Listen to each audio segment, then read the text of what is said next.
You're doing everything they told you to do. You show up early. You stay late. You take on extra projects. You say yes when others say no. And yet, when the promotions come, when the raises get handed out, when opportunities open up, someone else's name gets called. Not yours. Here's what no one tells you. Effort isn't the problem. You're working hard enough. The issue is that you're solving the wrong equation. You're optimizing for visibility when you should be optimizing for value. And that difference, that one shift in how you approach your work, your skills, your entire career strategy, it's the gap between staying where you are and doubling what you earn. Let me show you what I mean. Think about the last time you asked for a raise or pitched yourself for a new role. What did you lead with? Chances are, you talked about how long you've been there, how many hours you put in, how dedicated you are, how much you care. And all of that might be true. But here's the thing. Your employer, your clients, the market itself, they don't pay you for effort. They pay you for impact. They pay you for the problems you solve, the revenue you generate, the chaos you eliminate. Most people spend their entire careers trying to prove they work hard. The people who double their income prove they create value that didn't exist before they showed up. This is where things change. Because once you understand this, once you really see it, you stop competing on hours and start competing on outcomes. You stop being one of many and start being the only one who can do what you do. And that's not about talent. It's not about luck. It's about repositioning yourself in a way that makes you irreplaceable. Pay attention to this part. The fastest way to increase your income isn't to work more. It's to work on things that compound. Things that build equity. Things that create systems, relationships, and skills that pay you long after the work is done. Here's why this matters. Right now, you're likely trading time for money. An hour of your life for a fixed amount of dollars. That's a capped game. There's only so many hours. Only so much energy. You hit a ceiling fast. But the people earning twice, 3 times, 10 times what you earn, they've exited that trade. They've built mechanisms where their value multiplies without their time multiplying with it. They've created leverage. And leverage is the entire game. Most people miss this. They think income growth is linear. Do more, earn more. But it's not. It's exponential. The right skill applied in the right place at the right time doesn't just increase your value, it transforms it. A graphic designer charging $50 an hour can learn sales and positioning and start charging $5,000 per project. Same skills. Different framing. That's not a 10% raise. That's a different league entirely. And the shift that got them there wasn't working harder. It was understanding what the market actually pays for. Let me give you something concrete. There are 3 types of work. Replaceable work, valuable work, and irreplaceable work. Replaceable work is anything someone cheaper, faster, or automated can do. If you're spending most of your day here, your income has a ceiling and it's lower than you think. Valuable work is anything that moves a needle. It generates revenue, saves costs, solves problems that matter. This is where most high earners live. But irreplaceable work, that's the top tier. That's work only you can do because of your unique combination of skills, relationships, insights, and positioning. When you operate here, you're not competing on price. You're commanding it. Here's the part people get wrong. They think they need to be the best in the world at one thing to be irreplaceable. That's not true. You need to be the only person who combines 3 or 4 things in a specific way. A marketer who understands psychology and data and storytelling isn't common. A developer who can code and communicate with non-technical stakeholders and understand business strategy, rare. A salesperson who knows the product deeply, understands customer pain points, and can build long-term relationships, invaluable. You don't need to be exceptional at everything. You need to be strategically competent at the right combination of things. This is where things start to click. Because the shift I'm talking about, the one that doubles your income, it's not about adding more to your plate. It's about subtracting everything that doesn't multiply your value. It's about saying no to busy work. No to tasks that make you feel productive but don't move you forward. No to opportunities that sound good but don't compound. And yes, only yes, to the things that build equity in your skills, your reputation, your network, and your leverage. Pay attention to this. The market doesn't reward you for what you know. It rewards you for what you can do with what you know. Information is free. Insight is valuable. Execution is priceless. You can read every book, take every course, consume every podcast. But if you're not applying it, testing it, failing with it, iterating on it, you're just entertaining yourself. The people doubling their income aren't smarter. They're just faster at turning knowledge into results. And here's what that looks like in practice. It means you stop waiting for permission. Stop waiting for the promotion, the title, the official role. You start operating like the person you want to become right now. You start solving problems at the next level. You start building relationships with people 2 steps ahead of you. You start positioning your work not as tasks completed, but as outcomes delivered. When someone asks what you do, you don't describe your job title. You describe the transformation you create. Most people miss this because they're stuck in the identity of their current role. They're an analyst, a coordinator, an assistant, a manager, and they do what people in that role do. But income growth doesn't come from doing your role better. It comes from outgrowing your role entirely. From operating at a level where your title becomes irrelevant because your impact speaks louder. That's the shift. That's the unlock. Now here's the thing. This doesn't happen overnight. But it also doesn't take as long as you think.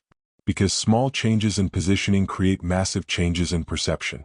And perception drives opportunity. The moment you start showing up differently, people start seeing you differently. The moment they see you differently, they start offering you different things. Different projects. Different roles. Different money. It compounds faster than you expect once the shift actually happens. But you have to make the shift first. And that starts with one question. Not what do I want to earn? Not what do I deserve? But what value am I creating that didn't exist before I showed up? If you can't answer that clearly, specifically, measurably, then you're still solving the wrong equation. And no amount of hard work will fix that. The next move isn't to work harder. It's to work on becoming someone the market can't afford to ignore. There's a version of you that already exists. Not in the future. Right now. In someone else's mind. Your boss has a version. Your clients have a version. The market has a version. And here's the uncomfortable truth. That version is controlling your income more than your actual skills are. You could be brilliant. You could be delivering incredible work. But if the perception doesn't match the reality, you're underpriced. And most people don't even know this is happening. They think the work speaks for itself. It doesn't. The way you frame the work, the way you show up, the way you position your value, that's what speaks. And if you're not controlling that narrative, someone else is. Let me show you how this plays out. 2 people do the exact same work. Same quality. Same effort. Same results. One gets paid 30% more. Why? Because they've learned how to translate what they do into language that resonates with decision makers. They don't just say they finished the project. They say they increased efficiency by 18%, saved the team 40 hours a month, or unlocked a new revenue stream. Same work. Different framing. And framing is everything. Here's why this matters. People don't buy what you do. They buy what it does for them. If you're a designer, they don't care about your mastery of typography. They care that their brand now feels premium and their conversion rate went up. If you're a consultant, they don't care about your frameworks. They care that you help them avoid a $200,000 mistake. If you're a manager, leadership doesn't care how well you manage. They care that your team ships faster, stays longer, and costs less to maintain. The shift is learning to speak in outcomes, not activities. Most people miss this because they've been trained to describe their job, not their impact. They list responsibilities, tasks, duties. None of that sells. None of that justifies a higher number when the negotiation comes. What sells is proof that you make things better, faster, cheaper, safer, more profitable. And if you can't point to that proof, you're leaving money on the table every single time. Pay attention to this part. The people who double their income aren't necessarily doing double the work. They're doing the same work, but they've weaponized the story around it. They've built a reputation that precedes them. They've created a perception where people assume they're worth more before they even start talking numbers. That's not manipulation. That's positioning. And positioning is a skill you can learn. Here's what that looks like in practice. It starts with documentation. Most people do great work and move on. The high earners document the great work, measure the impact, and package it into a case study, a portfolio piece, a reference point they can use again and again. They're not bragging. They're building proof. And proof is what gets you paid. When you walk into a salary negotiation or a client pitch with 3 examples of how you've delivered measurable value, you're not asking for more money. You're showing them why paying you more is the smart move. This is where things change. Because once you start thinking in terms of proof, you start working differently. You stop chasing tasks and start chasing outcomes. You stop saying yes to everything and start saying yes only to things you can measure and showcase. You become intentional about what you work on, not because you're lazy, but because you understand that some work builds equity and some work just fills time. Here's the thing people get wrong. They think building a reputation takes years. It doesn't. It takes consistency in how you show up and what you emphasize. If every time someone asks what you've been working on, you tell them about the fires you put out, that's your reputation. Firefighter. Reactive. If every time you share an update it's about a system you built or a process you improved, that's your reputation. Builder. Proactive. The market pays more for builders. Most people don't control this narrative because they don't think it's their job. They think their work should speak for itself. But your boss is managing 12 other people. Your clients are juggling 5 other vendors. The market is noisy and distracted. If you're not reminding people of your value, they forget. Not because they're malicious, because they're human. And humans remember the story you tell most often. Here's why this matters more than ever. We're in an economy where perception moves faster than performance. Someone can look more valuable than they are and get paid for it. Someone can be incredibly valuable and stay invisible. The gap between those two people isn't talent. It's narrative control. And if you're not actively shaping how people see you, you're letting randomness decide your income. That's a terrible strategy. Let me give you a concrete example. There's a project manager who sends weekly updates to their team. Most people would write, completed tasks A, B, C, started on D, waiting on feedback for E, fine. Forgettable. But this person writes, shipped feature A, which reduces onboarding time by 12 minutes per user. Cleared blocker on B, keeping us on track for the revenue milestone. Flagged risk on E early, preventing potential 2-week delay. Same information. Completely different perception. One sounds like a task list. The other sounds like someone running the business. This is the shift. Translating your work from activity to impact. And it applies everywhere. If you're in sales, you don't just close deals. You identify high-value accounts and build relationships that compound. If you're in operations, you don't just manage processes. You eliminate inefficiencies that save the company real money. If you're in creative, you don't just make things look good. You create assets that drive engagement, conversion, trust. Always tie it back to something that matters to the person paying you. Pay attention to this. The fastest way to increase your perceived value is to start speaking the language of the people who control your income. If you want a raise, learn how your boss is measured and show how you contribute to that.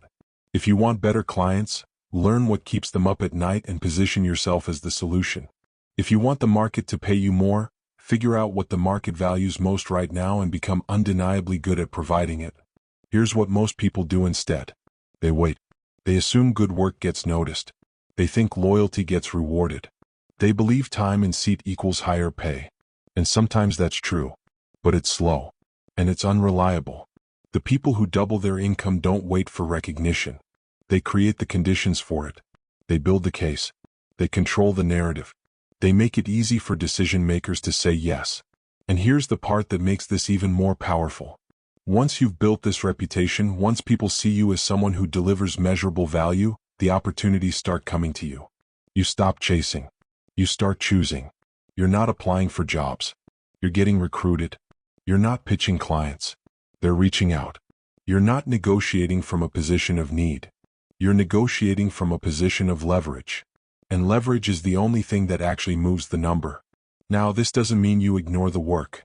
The work still has to be good. But good work without positioning is just expensive charity. You're giving away value and getting paid a fraction of what it's worth. The shift is realizing that delivering value and communicating value are two separate skills. And most people are only good at one. The people earning twice as much have mastered both. So here's where you start. Take the last 3 months of your work. Write down everything you did that had a measurable impact. Revenue generated. Costs saved. Time reduced. Problems solved. Risks avoided. Then practice talking about your work through that lens. Not what you did. What it unlocked. Not your effort. The outcome. Do this enough and it stops feeling like bragging. It starts feeling like clarity. And clarity is what gets you paid. You've been lied to about how skills work. They told you to get good at one thing. Master it. Become an expert. And for a long time that advice worked. But the economy shifted. And now, being great at one thing makes you replaceable. Not valuable. Replaceable. Because there are 1,000 other people who are also great at that one thing. And if the market can choose between you and someone cheaper with the same skill, it will. Every time. Here's what they didn't tell you. Depth is good, but range is wealth. The people doubling their income aren't the most specialized. They're the most versatile. They've built a skill stack that's rare because of how the pieces combine. Let me break this down. A copywriter is common. A copywriter who understands psychology is less common. A copywriter who understands psychology and data analysis is rare. A copywriter who understands psychology, data analysis, and can manage client relationships, that's nearly irreplaceable. Notice what happened there. None of those individual skills are exotic. But together, they create a profile the market can't easily replicate. And when you can't be easily replicated, you can't be easily replaced. That's when your income stops being a negotiation and starts being a premium. Here's why this matters. The old career path was vertical. You climbed a ladder. You got better and better at one specific thing until you reached the top of that domain. But ladders have ceilings. And most people hit theirs faster than they realize. The new career path is horizontal and exponential. You add skills that multiply your value. You don't just get promoted. You get reclassified into a different category entirely. And different categories have different price tags. Pay attention to this part. The skills that matter most aren't the hard skills you think. They're the connective skills. The ones that let you bridge gaps other people can't. Communication, strategy, persuasion, systems thinking, emotional intelligence. These aren't soft skills. They're force multipliers. A brilliant engineer who can't explain their work to non-technical people has a ceiling. A decent engineer who can translate complexity into clarity and build alignment across teams, that person runs departments. Same technical foundation. Completely different earning potential. Most people miss this because they double down on what they're already good at. It feels safe. Feels productive. But it's a trap. Because the better you get at one thing in isolation, the more dependent you become on that one thing staying valuable. And markets change. Technology changes. What's in demand today might be automated tomorrow. The people who double their income aren't betting on one skill. They're building a portfolio of skills that insulate them from disruption and position them for opportunity. Here's what that looks like in practice. Let's say you're in marketing. You're good at running ads. That's valuable. But if that's all you do, you're a specialist in a crowded field. Now add conversion rate optimization. You're not just running ads, you're improving what happens after the click. Add customer psychology. Now you understand why people buy and how to message to different segments. Add basic data analysis. Now you can prove your work is driving revenue, not just traffic. Suddenly you're not a media buyer. You're a growth strategist. And growth strategists get paid multiples of what media buyers do. This is where things change. Because the shift isn't about learning everything. It's about learning the right combinations. And the right combinations are always at the intersection of what you're already good at and what the market desperately needs but can't find. If you're technical, add business acumen. If you're creative, add strategy. If you're analytical, add communication. The goal is to become the bridge. The person who can operate in multiple worlds and translate between them. Here's the thing people get wrong. They think adding skills means starting from zero. It doesn't. It means leveraging what you already know and extending it in a direction that compounds. If you understand content, learning SEO isn't a massive leap. If you understand sales, learning marketing is adjacent. If you understand finance, learning operations makes you dangerous. You're not abandoning your foundation. You're building on top of it in a way that makes the whole structure more valuable. Most people don't do this because they're afraid of being a generalist. They've been told generalists don't get paid. But that's only true if you're a mediocre generalist. If you're strategic about it, if you're building a stack that creates a unique market position, you're not a generalist. You're a specialist in a category of one. And categories of one set their own prices. Pay attention to this. The highest earners aren't the ones with the most credentials. They're the ones with the most leverage. And leverage comes from being able to do things other people can't because they don't have your combination. A lawyer who understands technology can work in legal tech and command a premium. A designer who understands code can prototype and ship, not just mock up. A salesperson who understands product development can close deals and deliver, becoming a one-person revenue engine. These aren't different careers. They're the same career compounded. Here's why this matters more now than ever. The pace of change is accelerating. Industries are converging. Roles are blurring. The people who thrive aren't the ones holding on to the old definitions. They're the ones redefining what's possible by combining things that weren't combined before. And every time you add a skill that multiplies your existing value, you're not just earning more. You're buying yourself options. Options to pivot. Options to negotiate. Options to leave and know you'll land somewhere better. Let me give you something concrete. There are 3 types of skills you should be stacking. Core skills. These are your foundation. What you're known for. What you're already good at. Amplifier skills. These make your core skills more valuable. If you're a writer, learning distribution is an amplifier. If you're a developer, learning UX is an amplifier. Access skills. These open doors your core skills alone can't. Public speaking. Networking. Personal branding.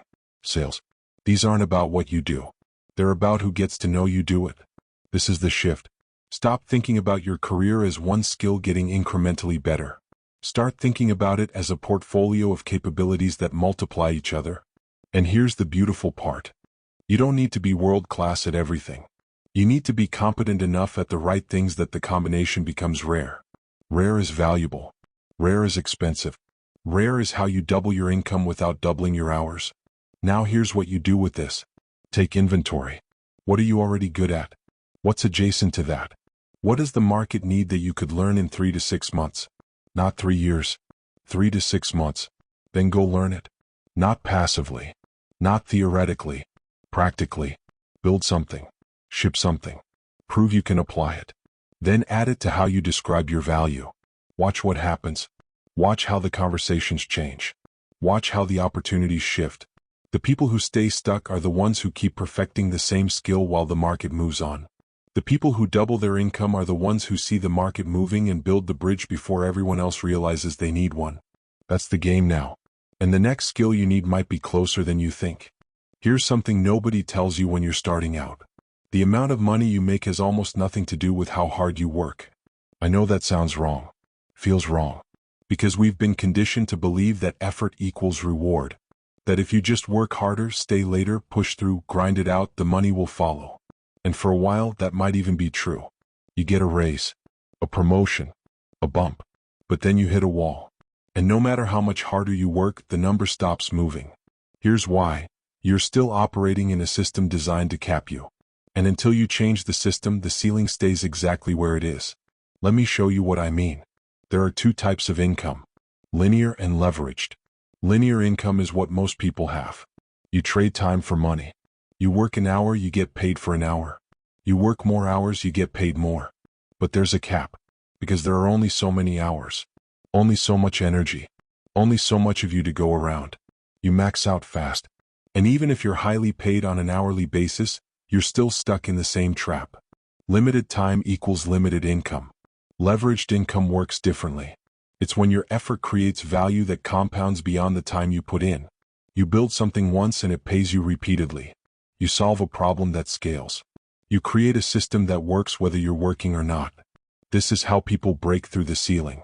Not by working more. By working on things that multiply. And here's the part most people miss. You don't need to quit your job or start a business to build leverage.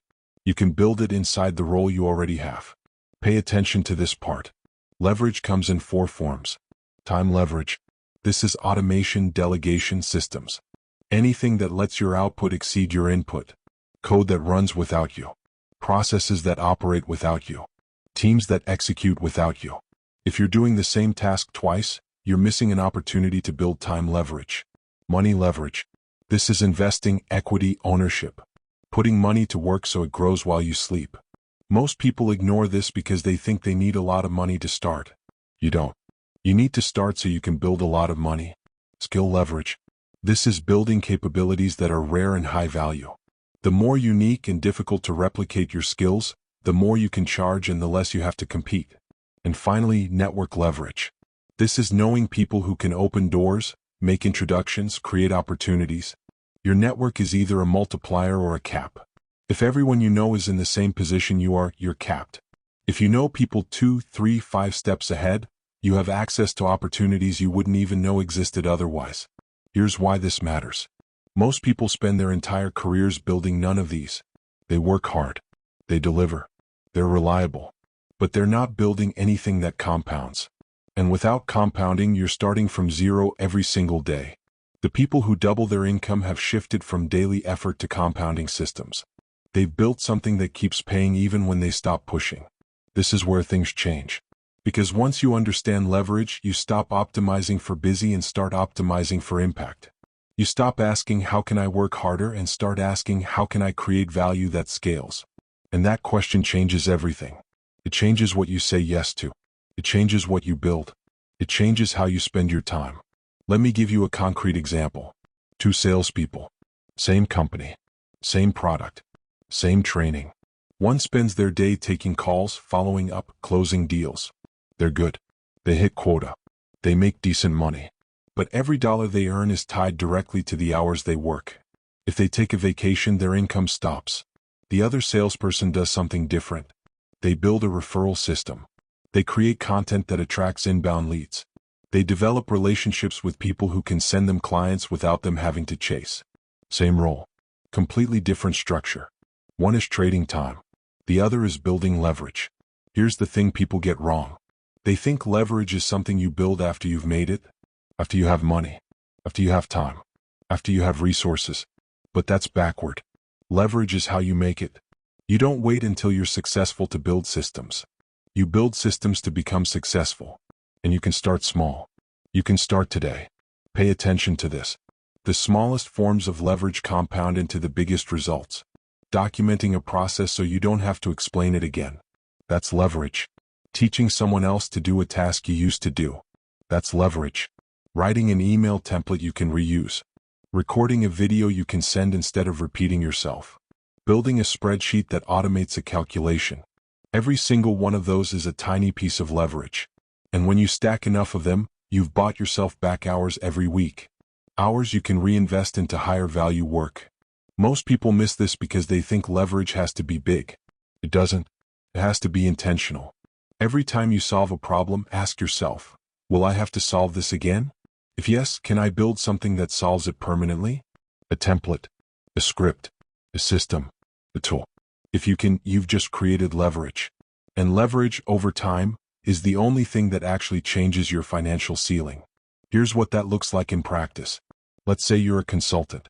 Most consultants trade time for money. They bill hours. They have a rate. They hit a cap. But a smart consultant doesn't just solve the client's problem. They document the solution. They turn it into a framework, a process, a product. Now they're not selling hours. They're selling a system. And systems scale. They can sell that system to 10 clients. 100 clients. They can license it. They can train others to deliver it. Same expertise. Completely different business model. This is the shift. From doing the work to building the system that does the work. From being the engine to building the engine. And this applies everywhere.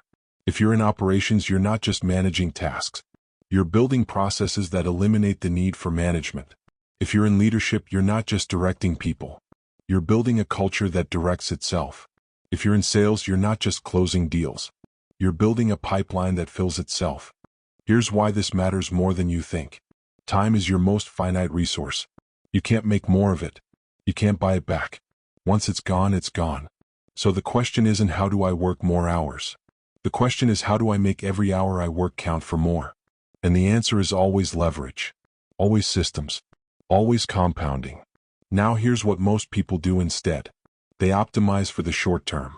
They chase the quick win, the immediate payout, the urgent task, and they end up on a treadmill, running fast, going nowhere, because they're not building anything that lasts. They're not creating anything that compounds. They're just reacting. And reaction is the opposite of leverage. The people who double their income have flipped the script. They prioritize building over doing. They say no to urgency that doesn't serve the long term. They invest time up front to save time forever. They're not trying to maximize today. They're trying to maximize the next 10 years. And that shift in time horizon changes everything. Here's where you start. Look at your last week. How much of your time was spent doing the same thing you've done before? How much was spent building something new? If it's 90% doing and 10% building, you're stuck. Flip that ratio. Even if it's just 1 hour a day. 1 hour spent building leverage. a system, a skill, a relationship, a piece of content, something that works for you after the hour is over. Do that for 6 months and your entire financial reality shifts. There's a number in your head right now. Maybe you don't say it out loud. Maybe you've never even written it down. But it's there. It's the number you think you're worth. The number you'd feel comfortable asking for. The number that feels reasonable. And here's the problem. That number is wrong. Not because you're underestimating your skills, but because you're anchoring to the wrong reference point. You're looking at what people like you make, what your industry pays, what feels fair based on your experience. And all of that is keeping you stuck exactly where you are. Let me show you what I mean. You're negotiating a salary. You do your research. You find out people in your role make between 70 and 90,000. So you ask for 85, maybe 90 if you're feeling bold. And you get it. You feel good. You think you negotiated well. But here's what you didn't see. The person who got hired for the same role last month is making 110. Not because they're better. Not because they have more experience. Because they didn't anchor to the range. They anchored to the value they bring. And value doesn't have a ceiling. Here's why this matters. The moment you accept the market's definition of what you're worth, you've capped yourself. Because the market's definition is based on average. On what most people produce. On what's typical. But you're not trying to be typical. You're trying to double your income. And doubling your income means operating outside the bounds of what's typical. It means rejecting the range entirely. Pay attention to this part. Pricing isn't about fairness. It's not about what's reasonable. It's about what value you create and how much leverage you have. If you solve a $100,000 problem, asking for $50,000 isn't humble. It's leaving money on the table. If you're the only person who can solve a specific problem, the range doesn't matter. You set the price. And the price is whatever the problem costs if it doesn't get solved. Most people miss this because they've been taught to be reasonable. To not ask for too much. To stay within the bounds of what feels acceptable. But reasonable is a trap. Reasonable keeps you average. And average earners don't double their income. They get cost of living adjustments. They get incremental bumps. They get stuck in the same financial bracket for decades wondering why hard work isn't enough. Here's what changes everything. Stop thinking about what you should make and start thinking about what you enable. What revenue do you generate? What costs do you eliminate? What risks do you mitigate? What efficiency do you unlock? Then price yourself as a fraction of that value. If your work generates $500,000 in revenue, asking for $100,000 isn't aggressive. It's a bargain. Because without you, that $500,000 doesn't exist. This is where things shift. Because once you start pricing based on value instead of market rate, you're not negotiating anymore. You're presenting a business case. And business cases are either profitable or they're not. If paying you more makes the company more money, it's not a favor. It's an investment. And investments don't get denied when the ROI is clear. Let me give you a concrete example. There's a consultant who used to charge by the hour. $200 an hour. Sounds good. But they were capped. Because there are only so many hours. Then they shifted. They stopped charging for time and started charging for outcomes. A client needed to reduce churn. The consultant said, "I'll reduce your churn by 15% in 6 months. If I do, you pay me $50,000. If I don't, you pay me nothing." The client agreed. The consultant delivered. Churn dropped 18%. The company saved $300,000 a year. $50,000 was a steal. Same consultant. Same skills. Different pricing model. And that shift, that one mental shift from time to value, unlocked an entirely different income bracket. Here's the thing people get wrong. They think pricing high is risky. That if they ask for too much, they'll lose the opportunity. And sometimes that's true. But here's what's also true. Pricing low is risky too. Because when you underprice, you attract the wrong clients. You signal that you're not premium. You end up working with people who don't value you. Who nickel and dime. Who expect miracles for pennies. And that's a race to the bottom. Pay attention to this. The highest earners aren't afraid to lose opportunities. They're afraid of wasting time on the wrong ones. They'd rather walk away from 10 low-paying clients than accept one that undervalues them. Because low-paying clients cost more than money. They cost energy, attention, reputation. And once you're stuck in that bracket, it's hard to climb out. Here's what that looks like in practice. You're in a negotiation. They make an offer. It's lower than you want. Most people counter slightly higher and hope. But here's what high earners do. They reframe. They don't counter with a number. They counter with value. They say, based on what we've discussed, here's the impact I'll have in the first 6 months. Here's what that's worth to you. Here's what I'm proposing. And they anchor the conversation not to market rate, but to outcome. Suddenly it's not about what's fair. It's about what makes sense. This is the shift. From asking what should I charge to asking what is this worth to them. Because the answer to the second question is almost always higher than the answer to the first. And the gap between those two answers is money you're leaving on the table every time you don't ask. Here's why this matters more than you think. Every time you accept less than you're worth, you're training the market to undervalue you. You're setting a precedent. You're building a reputation as someone who's affordable. And affordable is the opposite of premium. Affordable is replaceable. Premium is irreplaceable. And irreplaceable is where the real money is. Most people don't price themselves higher because they don't believe they're worth it. And that's the real problem. Not the number. The belief behind the number. Because if you don't believe you're worth more, you'll never ask for more. And if you never ask, you'll never get it. The market doesn't pay you what you're worth. It pays you what you ask for and can justify. Pay attention to this. Confidence in pricing isn't about arrogance. It's about clarity. When you know the value you create, when you can point to the outcomes, the savings, the revenue, the problem solved, asking for a premium isn't bold. It's logical. And logic is what closes deals. Not desperation. Not hoping. Logic. Here's what you do with this. Take your current price. Whatever you're charging or earning. Double it. Not as a goal. As a thought experiment. Now ask yourself, what would I have to deliver to justify that? What would have to change about the outcome? The speed, the quality, the scope, the guarantee. Write it down. Because that list, that's your roadmap. That's what separates where you are from where you could be. And most of the time, the gap isn't as big as you think. Now here's the beautiful part. Once you start pricing based on value, once you start rejecting the market ceiling, something interesting happens. You stop competing with everyone else. Because everyone else is still anchored to the range. They're still comparing themselves to average. You're not. You're in a different conversation entirely. And in that conversation, there's less competition, higher margins, and clients who actually value what you do. The people who double their income don't negotiate harder. They negotiate differently. They change the frame. They shift the anchor. They make it about value, not cost. And once you see that shift, once you really internalize it, going back to the old way feels like leaving money on the table. Because that's exactly what it is. Here's the thing nobody tells you about making more money. It's not about working more.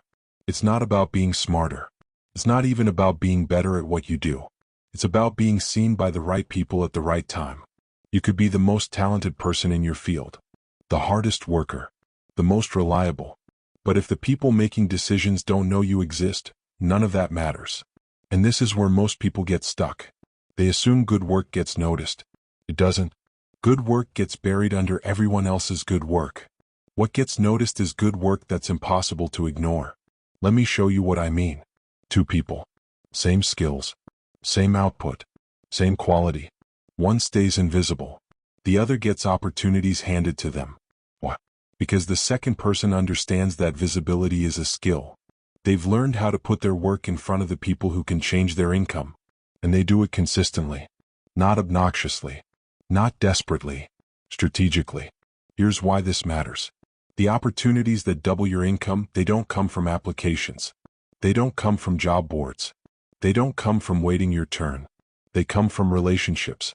From reputation. From someone thinking of you when a problem comes up because they've seen what you do and they trust you can solve it. And if you're not showing up in places where those people can see you, you're not even in the consideration set. Pay attention to this part. Visibility isn't about being loud. It's about being present in the right context. It's about showing up where your ideal clients, employers, collaborators are paying attention. And then delivering value in a way that makes them remember you.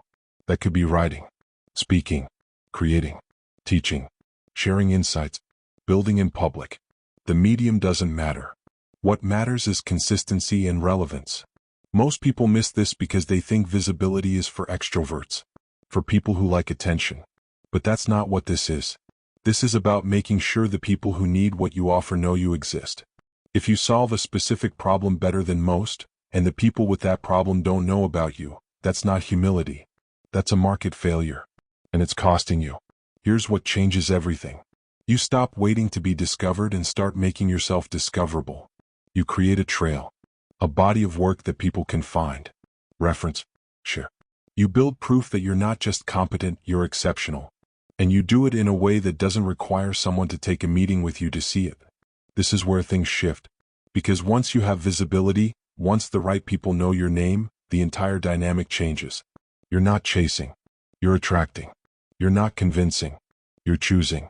You're not justifying your rates. You're turning down work that doesn't fit. And that shift from push to pull, from scarcity to abundance, that's when income accelerates. Let me give you a concrete example. There's a consultant who used to pitch clients one by one. Cold emails. Referrals. Grinding for every project. Then they started writing. Short posts. Insights from their work. Lessons learned. Frameworks they'd built. Nothing fancy. Just consistent value. 6 months in, clients started reaching out. Not because they saw an ad. Because they'd been reading the posts, found them useful, and when they had a problem, this consultant was top of mind. Same expertise. Different visibility. And different results. Here's the thing people get wrong. They think creating content or building visibility takes too much time. That it's a distraction from the real work. But here's the truth. The real work is whatever moves your income. And if staying invisible keeps your income flat, then visibility isn't a distraction. It's the priority. Because the return on one piece of content that reaches the right person can dwarf the return on another billable hour. Pay attention to this. The highest earners aren't just good at what they do. They're good at making sure people know they're good at what they do. They understand that reputation is a currency. And like any currency, you have to put it into circulation for it to create value. Keeping your wins private, your insights to yourself, your expertise hidden, that's the same as leaving money in a vault and wondering why you're not wealthy. Here's what that looks like in practice. Every time you solve a problem, you document it. Not the confidential parts. The general insight. The pattern. The lesson. Then you share it. A post. A video. A conversation. You make it easy for people to see how you think. How you approach challenges. What you value. And over time, that compounds into a reputation. People start associating you with solutions. With clarity. With results. And when they need those things, they think of you first. This is the shift. From doing great work in the dark to doing great work in public. And public doesn't mean broadcasting to millions. It means being visible to the few hundred or few thousand people who actually matter to your income, your industry, your niche, the decision makers, the connectors, the people who, when they mention your name, it carries weight. Here's why this matters more than you think. You're competing against people the market doesn't know exist. But you're also competing against people the market knows too well. The noise is real. The saturation is real. And standing out in that environment isn't about being the best. It's about being the most relevant to the right people at the right time. And relevance requires visibility. Most people don't do this because it feels uncomfortable. Feels like self-promotion. Like bragging. Like putting yourself out there in a way that invites judgment. And all of that is true. But here's what's also true. The discomfort of visibility is temporary. The cost of invisibility is permanent. One keeps you stuck. The other opens doors. Pay attention to this. Visibility is a long game.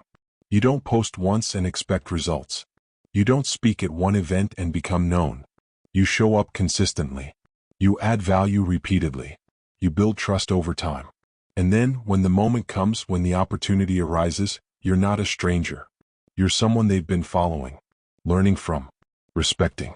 And that familiarity, that trust, it's what tips the decision in your favor. Here's what you do with this. Pick one platform. One place where your ideal clients or employers or collaborators spend time. Not 5 platforms. 1. Then commit to showing up there consistently. Once a week, twice a week, whatever you can sustain. And every time you show up, bring something useful. An insight, a framework, a story, a lesson. Make it about them, not you. About solving their problems, not showcasing your credentials. Now here's the part that makes this powerful. You don't need a massive audience. You need the right audience. 100 people who trust you and have the budget to hire you is worth more than 10,000 people who just scroll past. So don't optimize for followers. Optimize for resonance, for the quality of attention, for the depth of connection. Because income doesn't come from impressions. It comes from relationships. And relationships start with visibility.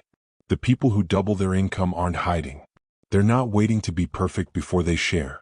They're building in public, learning in public, winning in public. And every time they do, they're creating an asset, a body of work that speaks for them when they're not in the room. And that asset, that proof of value, it's what turns strangers into clients and clients into advocates.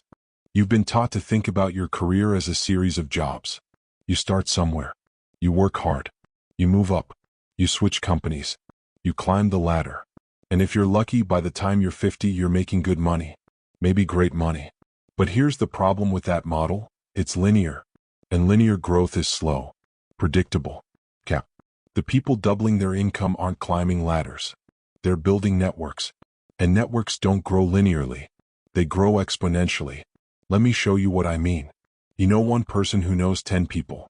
That's 11 potential connections. But if each of those 10 people also knows 10 people, now you have access to 100. And if you're strategic, if you're valuable, if you show up in a way that makes people want to connect you to their network, that 100 becomes 1,000. Becomes 10,000. Not because you met all of them. Because you became someone worth introducing. Here's why this matters. Every significant opportunity in your career will come through a person. Not a posting. Not an application. A person. Someone who thought of you. Someone who vouched for you. Someone who made an introduction. And the strength of your network, the quality of the relationships you've built, that's what determines whether you're even in the room when those opportunities come up. Pay attention to this part. Networking isn't about collecting contacts. It's not about handing out business cards or adding people on LinkedIn and never speaking again. It's about building real relationships with people who can open doors you didn't even know existed. And real relationships require 3 things: value, trust, and time. You can't shortcut it. You can't fake it. You have to actually show up. Most people miss this because they network transactionally. They reach out when they need something. A job. A referral. An introduction. And then they disappear. That's not networking. That's extracting. And people can feel it. They don't respond. They don't help. Because there's no relationship there. Just a request. Here's what changes everything. You flip the script. Instead of asking what your network can do for you, you start asking what you can do for your network. You make introductions.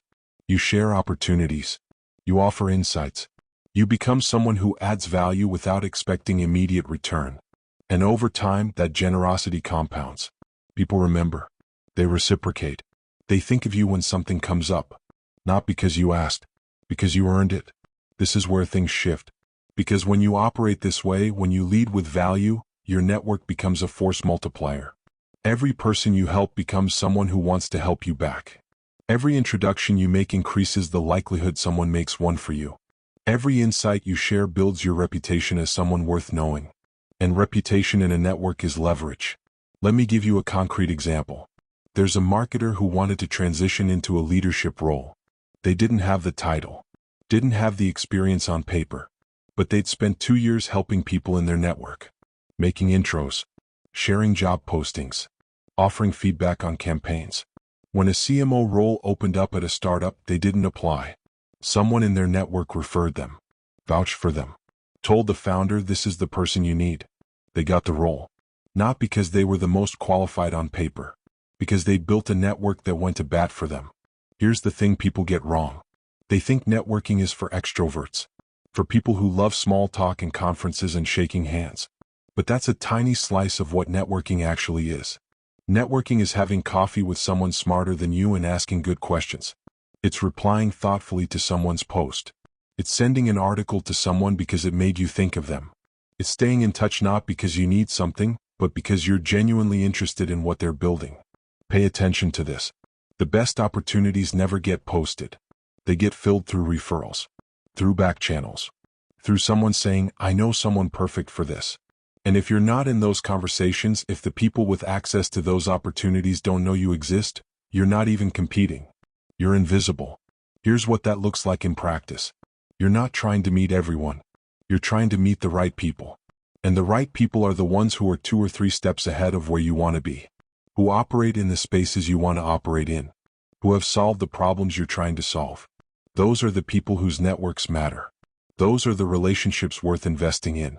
This is the shift from transactional networking to relational networking, from collecting contacts to building advocates, from asking for favors to creating value that makes people want to support you. And the beautiful part is this doesn't require charisma.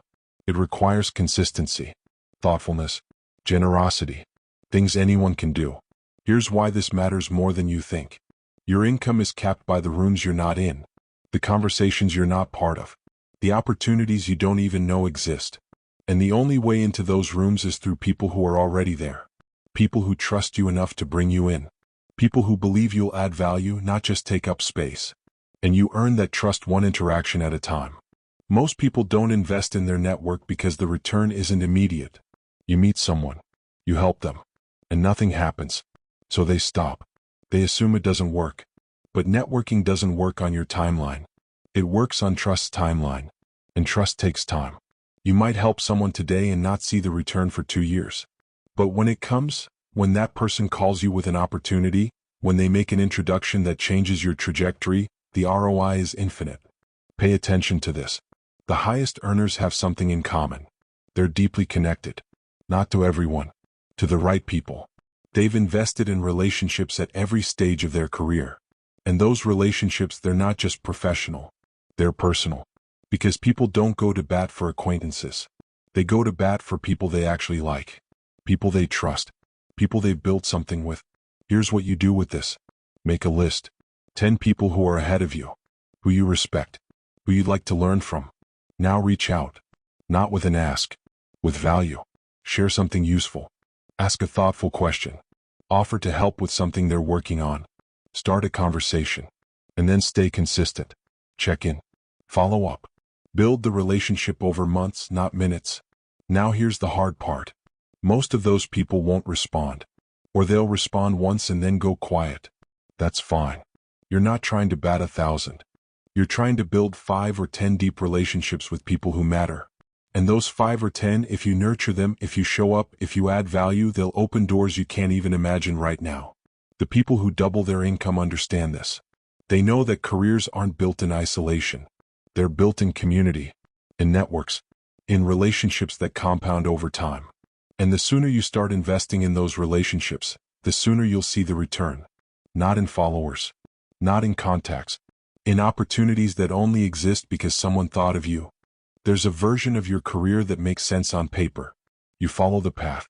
You hit the milestones. You get the promotions. You make steady progress. And in 20 years you're doing well. Maybe very well. But here's the thing about that path. It's predictable. And predictable means capped. Because the really big jumps, the moments that double your income in a year instead of a decade, they don't come from following the script. They come from making moves that don't make sense to anyone but you. Let me show you what I mean. There's a safety in staying where you are. You know the players. You know the politics. You know how to succeed. And that knowledge, that familiarity, it feels like an asset. But it's also a trap. Because the longer you stay, the more you optimize for that specific environment. And the skills that make you successful there might be completely irrelevant somewhere else. You become a big fish in a small pond. And the pond stops growing. Here's why this matters. Income growth isn't smooth. It's not a steady incline. It's a series of jumps. And those jumps happen when you make moves that increase your leverage, your visibility, your value in the market. Staying in the same role, the same company, the same industry for too long, it might feel stable. But stability without growth is stagnation. And stagnation is expensive. Pay attention to this part. The people who double their income make bold moves at the right time. They leave the secure job for the risky opportunity. They take the pay cut to join the startup. They pivot industries when everyone tells them they're crazy. And from the outside it looks reckless. But from the inside it's calculated. Because they're not gambling. They're betting on themselves. And they've done the math. Most people miss this because they optimize for short-term security instead of long-term growth. They take the safe promotion. The predictable raise. The lateral move that keeps them comfortable. And 5 years later they're stuck. Not because they're not talented. Because they played it too safe. They chose the path of least resistance. And the path of least resistance doesn't lead to doubled income. It leads to incremental improvement. Here's what changes everything. You start evaluating opportunities not by what they pay today but by what they could pay in 3 years. Not by what's safe but by what's strategic. A role that pays 20% less but puts you in a high-growth company, that could be worth 10 times more than a role that pays 10% more in a stagnant one. A move that feels risky today could be the inflection point that changes your entire trajectory. This is where things shift. Because once you start thinking in terms of trajectory instead of position, once you focus on where the path leads instead of where you are right now, you make different choices. You're willing to take a step back to take 3 steps forward. You're willing to be uncomfortable for a year to be irreplaceable in 3. You're playing a different game. Let me give you a concrete example. There's a product manager at a Fortune 500 company. Stable. Well paid. Respected. But the company is slow. Bureaucratic. Innovation is dead. They get an offer from a startup. Half the salary. No name recognition. High risk. Most people would say no. They said yes. Why? Because the startup gave them equity, autonomy, and exposure to problems they'd never solve at the big company. 2 years later, the startup got acquired. Their equity was worth more than they'd have made in 10 years at the corporate job. Same skills. Different bet. Here's the thing people get wrong. They think bold moves are about taking risks. They're not. They're about taking calculated risks. The difference is information. A bold move without research is gambling. A bold move with research is strategy. Before you leap, you need to know what you're leaping toward. What's the growth rate? What's the market opportunity? Who's leading it? What's your equity? What's your leverage? What's the worst case? What's the best case? And if the math makes sense, you move. Pay attention to this. The worst time to make a bold move is when you're desperate. The best time is when you're doing well. When you have options. When you have leverage. Because that's when you can afford to be selective. That's when you can negotiate. That's when you can walk away if the terms aren't right. The people who double their income make bold moves from a position of strength, not weakness. Here's what that looks like in practice. You're doing well in your current role. You're valued.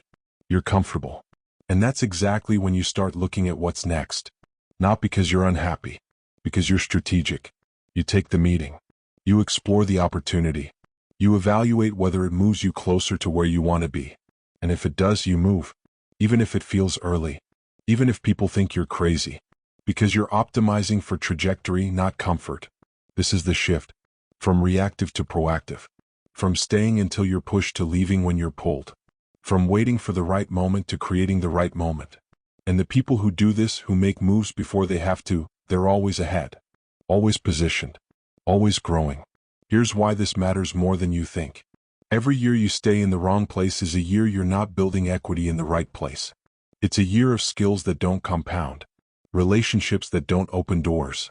Experience that doesn't differentiate you. And those years add up.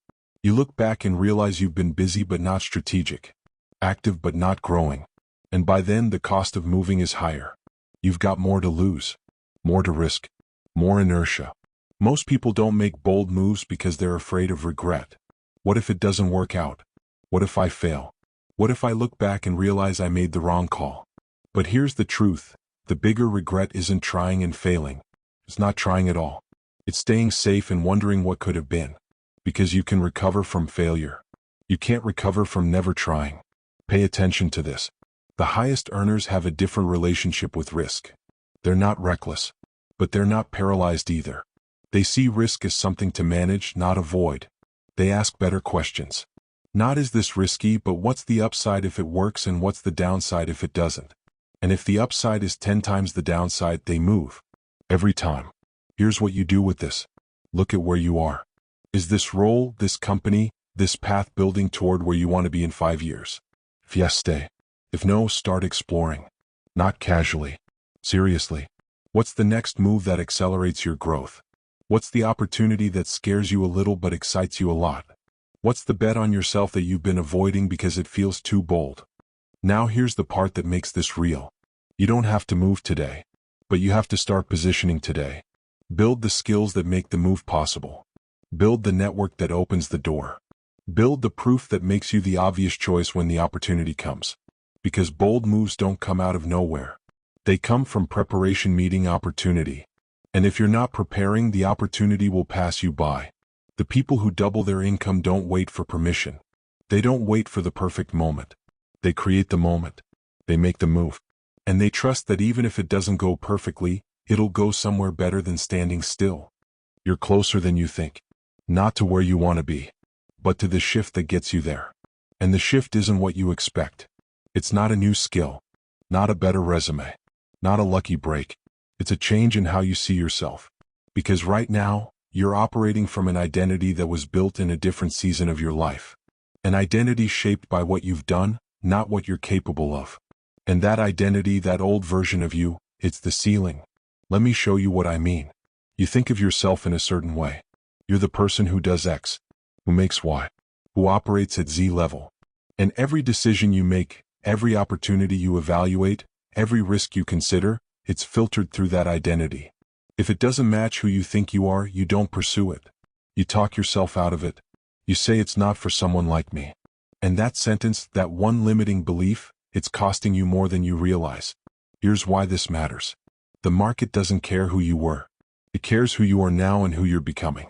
And if you're stuck in an outdated identity, if you're still seeing yourself as the junior person, the underpaid person, the person who has to prove themselves, you'll keep acting like that person. You'll underprice. You'll overdeliver.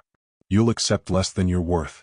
Not because that's reality, because that's your identity. Pay attention to this part. The people who double their income don't just change what they do. They change how they see themselves. They start operating as the person they want to become before they've fully become that person. They walk into rooms like they belong. They price like they're premium. They speak like they're the authority. And at first it feels like pretending. But over time the identity catches up. And when it does, everything changes. Most people miss this because they're waiting for external validation. Waiting for the title, the salary, the recognition. And then they tell themselves, then I'll feel like I've made it. But it doesn't work that way. The identity shift has to come first. You have to see yourself differently before the market sees you differently.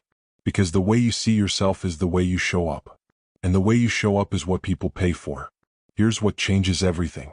You stop introducing yourself by what you've done and start introducing yourself by what you enable. You're not a marketer.